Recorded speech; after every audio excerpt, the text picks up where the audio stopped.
to our country sampler.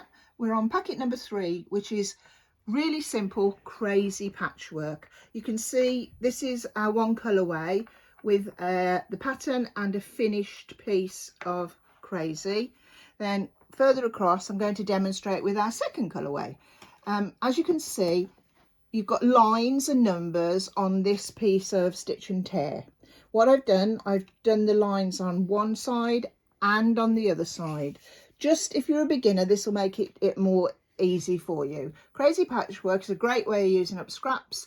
It's very easy once you get into it. Just take your time. So we're just doing a little piece that you can use within lots and lots of things once you've got the knack of what we're doing.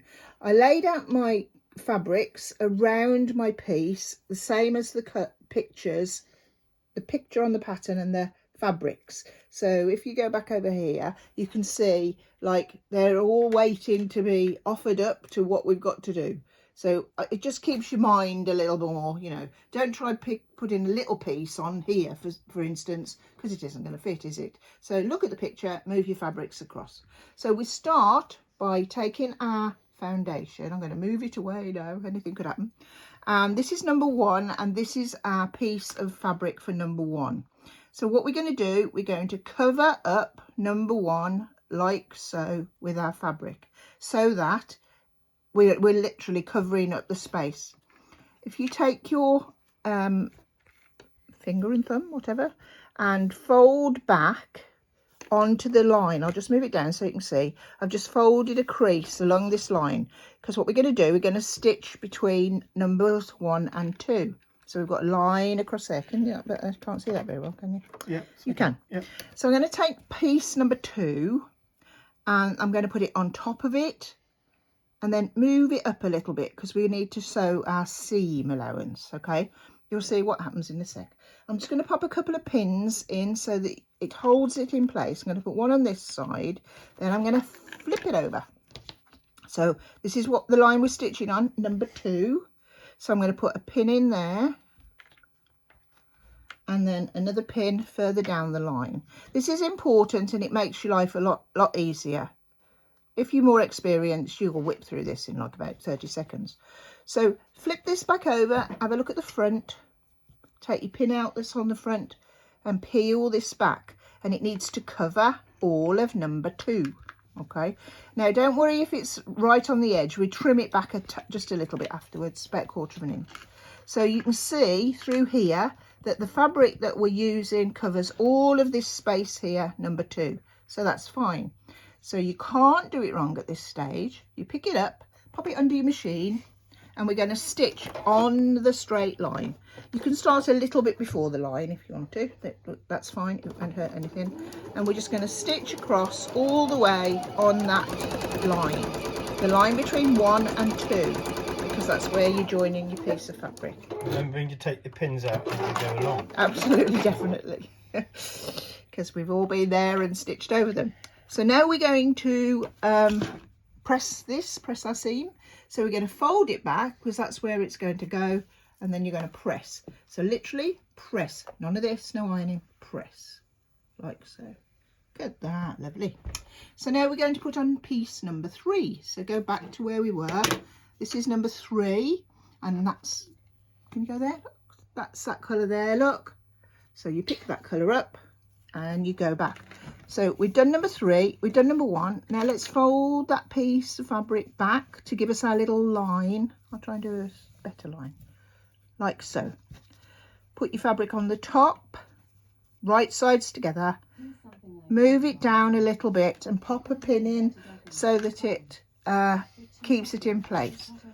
I don't know if you can hear our Alexa's started to join in, but you know, I don't think she's very good at sewing.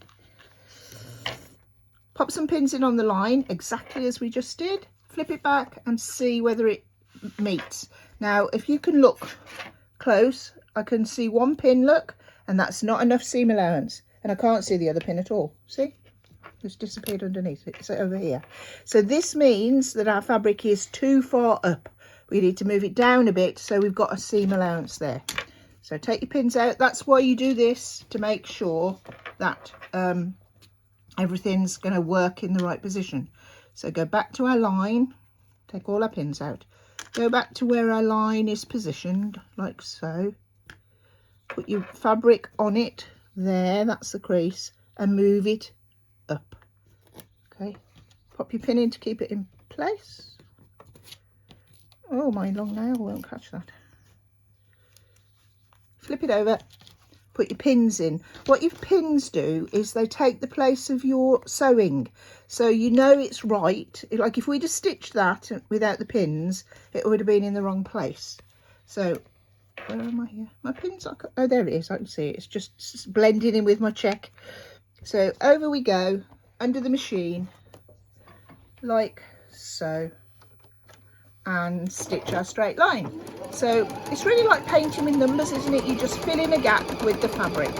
Now if you really don't like this technique, you could always cut your pieces to shape and bond them on, and that is a modern way of doing crazy patchwork. But I thought we'd do a little bit of the old stitch and flip to get you used to it, because you might, you know, want to use it in other things.